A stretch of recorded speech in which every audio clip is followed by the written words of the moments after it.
अथैक अथैकोनत्रिंशोऽध्याय। श्रीशुकुवाच भगवानपि तारात्रि शरदोत्फुल्लमल्लिकाः वीक्ष्य रन्तुं मनश्चक्रे योगमाया उपासितः। शुरू ही भगवान सुखदेव जी ने कहा, अभी तक सब बाल लीलाएं चल रही थी ना, अब ये श्रृंगार की लीला आ रही है। भगवान ने, सुखदेव जी ने शुरू किया, भगवान भगवान अपि भगवान अपि तारात्रि ही, उस रात में भगवान को भी, ठीक, भगवान अपि तारात्रि ही शरदोत्फुल्ल मल्लिका, शरद की रात्रि थी। और सारी जो मल्लिकाएं, मतलब जो सारी जो फूल, बेला चमेली इत्यादि सब फूल खिल गए थे, खिल खिल करके महक रहे थे। और भगवान अपि तारात्रि ही शरदोत्फुल्ल मल्लिका दीक्षरंतु मनश्चक्रे, भगवान ने सब देखा। और भगवान ने मनश्चक्रे, अपने मन मनश्चक्रे, मन के चक्र को, ठीक है ना, उसको फैलाया। और कहते हैं योग माया उपासितः, और योग माया का उन्होंने आश्रय लिया। बहुत सुंदर है कि योग माया का आश्रय लेकर के अपने मनस चक्र, अपने ही मन के चक्र को उन्होंने फैलाया। किसने? भगवान अपी। भगवान कौन होता है? भगवान कृष्ण भगवान होते हैं। ये तो सरल उत्तर है। हमारे, कभी भी भगवान की बात करें ना, तो षड ऐश्वर्य गुण जिसके अंदर है वही एक भगवान है। क्योंकि जब कहते हैं ना लोग, अरे भगवान ने भी तो गोपियों का रास रचा है, हम भी भगवान कृष्ण है। नहीं भैया, तुम भगवान कृष्ण नहीं हो। अरे अहम ब्रह्मास्मि, तुम्हें कल का तो कुछ बात याद होता नहीं, आज सुबह 1 घंटे के आके पूछ लूं तो नहीं बता पाओगे।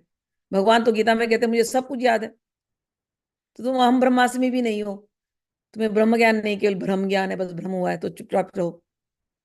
भगवान यानी जिसके अंदर षड ऐश्वर्य गुण हो। पराशर मुनि ने उसको डिफाइन किया है।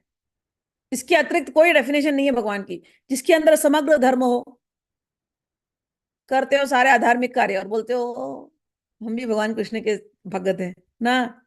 जिसके अंदर समग्र धर्म हो, समग्र धर्म तो साक्षात धर्मावतार भगवान ही है, और कौन है? तो समग्र धर्म, समग्र ऐश्वर्य, समग्र ज्ञान, समग्र श्री, समग्र वैराग्य जिसके अंदर है वही भगवान है। और समग्र सौंदर्य जिसके अंदर है वो भगवान। तो ये 6 गुण तो भगवान में है ही है। और इसके साथ साथ भगवान श्री कृष्ण में 6 माधुर्य हैं। स्तंभनम, मोहनम, रूपम, बलम, वैदग्ध्यमेव च, अभिलाषोत्पत्ति, षडनाम भग इति। भग का अर्थ, भग यानी ऑपुलेंस बोलो, माधुर्य बोलो। भगवान जिनके पास षड ऐश्वर्य और षड माधुर्य है उसको कहते हैं भगवान। जिनके पास धर्म, ऐश्वर्य, श्री, वैराग, बल, रूप है, वो है भगवान। और इसके अतिरिक्त जिनके अंदर ये सारे माधुर्य वाले गुण है, स्तंभन की मतलब भगवान ने एक मुरली क्या बजाई है कि पूरी प्रकृति स्तंभित हो जाती है, चिड़िया स्तंभित हो गई। अरे भगवान मुरली बजाते, काम कामदेव के साथ उनका कंपटीशन हो गया था। बाद में बताऊंगी कामदेव की कहानी। कंपटीशन हो गया। भगवान ने बोला कुछ नहीं, मैं बोला कामदेव अपना बड़ाई मारने लगा कि मैं तो बस बाण चला दूं तो सब दुनिया बस रुक जाती है। भगवान बोले अच्छा ठीक है, मैं पहले बांसुरी बजा लूं, फिर तेरा मैं देखूंगा। ऐसे ही भगवान ने ऐसे बांसुरी उठाया और ऐसे देखा, और वो कामदेव वहीं पर। तो स्तंभनम, मोहनम, मोहिनी तो हम जानते हैं। गाय भागे आ रही हैं, देवांगने भागे आगे आ रही हैं, हिरणे भागे आ रही हैं। वेणुगीत में सुन लिया था हमने। केवल वेणु बजाने मात्र से स्तंभनम, मोहनम, रूपम। रूप, इतना सुंदर रूप है, एक ही रूप नहीं, कई हजारों रूप बना सकते हैं एक साथ। एक बार बना दिया ब्रह्मा जी की लीला में, फिर से रासलीला में आएंगे बनाएंगे। रूपम बलम। बलम तो देख ही लिया था, छोटा सा बच्चा शकट मार करके गिरा देता है। बलम, वैदग्ध, वैदग्ध यानी एक्सपर्ट, सब चीज में एक्सपर्ट। अभिलाषोत्पत्ति, कि इनकी ऐसी कथाएं सुनते सुनते सुनते सुनते ऐसा मन करता है बस पकड़ लो इनको, कहीं से प्रकट हो जाए बस। ऐसी जो अभिलाषा की जो उत्पत्ति, जो प्रेम जिसको हम कहते हैं ना, प्रेम यही है ना। पहले किसी को देखते हैं, फिर एकदम से रुक जाते हैं, फिर लगता है हाँ, फिर वो गाना चलता है, टिंग टिंग टिंग टिंग टिंग टिंग है। किसी को देखा तो ऐसा लगा, टिंग टिंग टिंग टिंग। हमारे तो भैया एक ही को लगता है, भैया इनको देखते रहो बस, टिंग टिंग। स्तंभनम मोहनम रूपम बलम वैदग्ध्यमेव च, जिनके अंदर ये सारे गुण हैं। अभिलाषा उत्पत्ति की, इनको पाने की बस अब इच्छा हो रही है बस, ऐसा जिसके अंदर माधुर्य है। तो षड ऐश्वर्य गुण्य गुण, षड माधुर्य जिनके अंदर है, उन्हीं को कहते हैं भगवान। और उस भगवान के मन में आया कि इस शरद रात्रि में रास किया जाए। भगवान के मन में आया, और तो उन्होंने क्या किया, उन्होंने योग माया उपाश्रिता, उन्होंने योग माया का आश्रय लिया। अब ये योग माया कौन है? अभी तो आप सब बोल दोगे फटाफट, ललिता त्रिपुर सुंदरी, जो लोग देवी के भगत हैं, देवी माँ। बिल्कुल, एक एक एक तो वो है। उनको पता है ललिता त्रिपुर सुंदरी ही श्री है, श्री देवी बोलते हैं ना, श्री जी। और वही श्री जी है राधा रानी। तो योग माया कौन हुई यहाँ पर? भैया हम रस में है, वो भी वृंदावन के रस में है। तो यहाँ हमें केवल बस राधा रानी ही दिखती है हर जगह, हम क्या करें? श्री देवी को, श्री माता को आप श्री देवी कहते हो, तो श्री वही यहाँ पर वृंदावन में श्री जी कहलाती है। वहां पर मिथिला में भी वो जो अयोध्या में भी वो श्री जी ही है। तो यहाँ पर कौन है? राधा रानी। तो योग माया कौन हुआ? श्री जी, राधा रानी। कहाँ से अर्थ आया? अरे योग का अर्थ होता है जुड़ना। तो जो श्री कृष्ण के साथ हमेशा जुड़ी हुई है वो योग हुई, योग माया हुई। माया का अर्थ होता है कृपा। भगवान सबका मोहन करते हैं, लेकिन भगवान को मोहने वाली मोहिनी है हमारी श्री जी। तो भगवान का मन उनके पास नहीं है, भगवान का मन राधा रानी के पास है। तो आज जब ऐसा वसंत ऋतु देखा, तो भगवान ने कहा, भगवान को मन में आया कि हे राधा रानी, मेरा मन तो आपके हृदय में रहता है, आज अपने मन को मुझे दे दो, थोड़ा सा रास का आनंद लिया जाए। तो योग माया उपासिता यानी कि माया का अर्थ है कृपा, कि राधा रानी की कृपा की याचना की है, राधा रानी के आश्रय लिया है, और उस आश्रय के साथ आज वो रासलीला रचाने वाले हैं। एक तो अर्थ ये हो गया। फिर एक अर्थ हो गया मुरली। मुरली भी योग माया है, क्योंकि मुरली भी हमेशा चिपकी रहती है, जो चीज जुड़ी है वो योग है। तो मुरली भी हमेशा जुड़ी हुई है, तो मुरली योग माया है। कृष्ण कृष्ण उपनिषद पढ़ते हैं तो कहते हैं ये मुरली मुरली नहीं है, ये तो साक्षात भगवान श्री कृष्ण है, भगवान रुद्र है। तो ये जो है, मैंने पिछली बार भी बताया था, वंशस्थु रुद्र, कृष्ण उपनिषद में आता है। तो क्यों इसको बुलाया? क्योंकि इस लीला को कहते हैं कामदेव है ना, कंदर्प दर्प लीला। कामदेव को दूसरा नाम है कंदर्प। कंदर्प के दर्प को भंग करने के लिए महाराज की लीला करी गई थी। कंदर्प को जलाया किसने था? रुद्र ने। भगवान शिव ने जला दिया था ना कंदर्प को, अनंग कर दिया उसको, बेचारे को आज तक शरीर धारण नहीं कर पाया। वो तो मैया की कृपा से वो बचा हुआ है नहीं तो रुद्र ने तो जला ही दिया था, और उसको बड़ा मान था। तो कंदर्प, ये जो लीला कहते हैं इसको कहते हैं कंदर्प दर्प भंग लीला, कि उसके दर्प को, कामदेव के मान को भंग करने के लिए महाराज की लीला हुई है।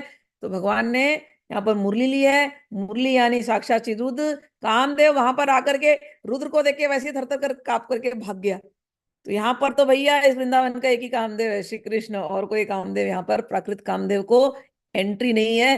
वो मुरली देख करके ही भाग गया।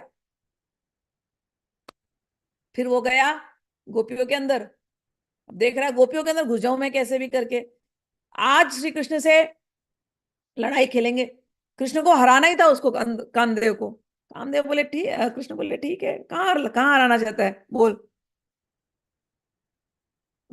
मैं तो ये मैदान में आकर के लड़ते हैं कृष्ण और कामदेव। कामदेव बोले ठीक है। अब कामदेव तो अनंग है ना, कामदेव को तो 5 बाण है बस, वो 5 बाण से काम चलाएगा। और श्री कृष्ण बोले मुझे बाण वाणों की जरूरत नहीं भैया, हम बाण बाण नहीं चलाते, हम तो केवल मुरली बजाने वाले हैं, हम सीधे साधे ग्वाले। मुरली बजाते हैं, बाण वाण नहीं चलाते। तुमको बाण चलाना तुम चलाओ, हम मुरली बजाएंगे, ये हमारा अस्त्र वो तुम्हारा अस्त्र, और लड़ाई होगा मैदान के अंदर। कहाँ मैदान के अंदर? जहां हमारी सारी गोपियां आएंगी वहीं पर हम लड़ाई करेंगे नाचते नाचते। कामदेव तुमको हराना है तो तुम यहीं हरा दो हमको मैदान में। हमने बोला ठीक है। हम जैसे ही मुरली उठाए भगवान, तो ये तो डर गया, हे भगवान यहाँ तो रुद्र आ गए, अब क्या किया जाए, ये जगह पे तो नहीं अटैक कर सकते। तो गया गोपियों को ढूंढता हुआ, गोपियों को अटैक करते हैं, क्योंकि औरतें क्या बेचारी भावनाओं में, भावना उनकी बहुत ज्यादा होती है ना, उनको क्या थोड़ा सा एक फूल दे दो तो बेचारी स्तंभनम मोहनम रूपम सब हो जाता है। गुड मॉर्निंग किसने भेज दिया तो सब हो जाता है, हाँ हार्ट भेज दिया तो हो जाता है। औरतें प्यार में बड़ी आसानी से फंस जाती है ना। कामदेव बोला गोपियां एकदम परफेक्ट टारगेट, फंसा दूंगा इनको मैं, आज कृष्ण को हरा करके ही छोड़ूंगा एक गोपियों की वजह से, देखो। अब गोपियों के पास गया तो गोपियों के मन में केवल कृष्ण ही कृष्ण, कृष्ण ही कृष्ण, कृष्ण ही कृष्ण, और कृष्ण की बांसुरी गूंज रही है। बोले किस गोपी के अंदर जाओ, यहाँ तो केवल कृष्ण ही कृष्ण है, और ये बांसुरी, ये दोनों मिले हुए हैं मेरे दुश्मन लोग, नहीं हरा पा रहा है। भगवान वहां से देखे, योग माया उपाश्रित, भगवान को लेना, आनंद नहीं लेना है, तो अपनी लीला में योग माया को बोला ले कंदर्प की क्लास आज, कंदर्प को हराते हैं। योग माया बोली हाँ लो, मजा मजा लेते हैं। बहना एक काम करो, सारी गोपियों का चित्त चुरा लेते हैं। राधा रानी को, राधा रानी तुम ही तो हो सब गोपियां, सबके चित्त चुरा करके मेरे पास आ जाए। ठीक है, सारी गोपियों के चित्त चुराया भगवान श्री कृष्ण ने। अब गोपियां ऐसे शरीर में दिख रही हैं, चित्त लेकिन भगवान के पास है। कामदेव बुला रहे, वाह सारी की सारी एकदम सुनहरी दिख रही हैं, इनके पास चित्त वित्त नहीं, अब इनका चित्त खाली हो गया। अब यहाँ पर कृष्ण नहीं दिख रहे। अब कामदेव घुस गया सबके अंदर, सारी गोपियों के अंदर। अब सारी गोपियां आई हैं लीला के समय पर, भगवान मुरली बजा रहे हैं। भगवान को तो पता है ना अंदर कामदेव बैठा हुआ है। भगवान बोले राधा रानी अभी लेते हैं मजा इसकी, हाँ लो ना। भगवान ने ऐसी लीला रची, भगवान ने सारे गोपियों को बोला क्यों आई हो आधी रात को, सारा लेक्चर दिया, अभी कल पढ़ेंगे ये सब, अभी तो मैंने शॉर्टकट में बता दिया। भगवान ने बोला क्यों आई आधी रात को तुम लोग, तुम्हें अपने पतियों के पास जाना चाहिए, बच्चों के पास जाना चाहिए, सासू ससुर का ख्याल रखना चाहिए, कहाँ आ गई तुम, जाओ यहाँ से।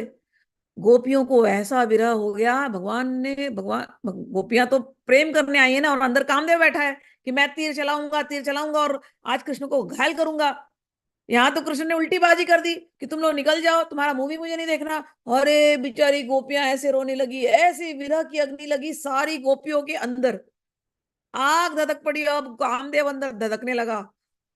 कामदेव बोलता है मैं छोड़ के चला, तुम ही संभालो गोपियों को। भगवान निकल के आया, भगवान ने ऐसा उसको पकड़ा, बोला निकल बाहर, वृंदावन में तू आना नहीं, प्रकृत काम तेरे यहाँ काम नहीं, तुझे यदि आना है तो झाड़ू लगाने को आना, अपने मदन की पूरी सेना ले आ तू। बेचारा कामदेव बाहर गया वृंदावन के, क्योंकि वृंदावन ऐसी जगह है जहां पर काल और माया कुछ काम नहीं करती। कंदर्प बाहर बेचारा बैठा रहा, बहुत दिन तपस्या किया, फिर भगवान को दया आ गई, प्रेम तो करते हैं, राधानी को दया आ गई, योग माया को दया आ गई कि भैया मेरा बच्चा है, वो लक्ष्मी जी का पुत्र है, वो कामदेव त्रिपुरा रसी में आता है, ठीक है ना। लक्ष्मी जी बोली बहुत हो गया, बहुत सता लिया, मुझे भी वहां पर तपस्या करवा रहे हो, मेरे बेटे को भी बहुत हो गया, प्लीज। भगवान बोले ठीक है, तुम प्रद्युम्न बन के, मेरा बेटा बन के आ जाना वापस, तुम तो हो ही मेरे। तो भगवान वही कामदेव प्रद्युम्न बन करके आया। तो इस प्रकार से मीठी मीठी कामदेव की और श्री कृष्ण की लीलाएं चली है। कंदर्प दर्प का मर्दन करने की ये लीला है। रास पंचध्यायी की शुरुआत यहाँ से होती है, ठीक है।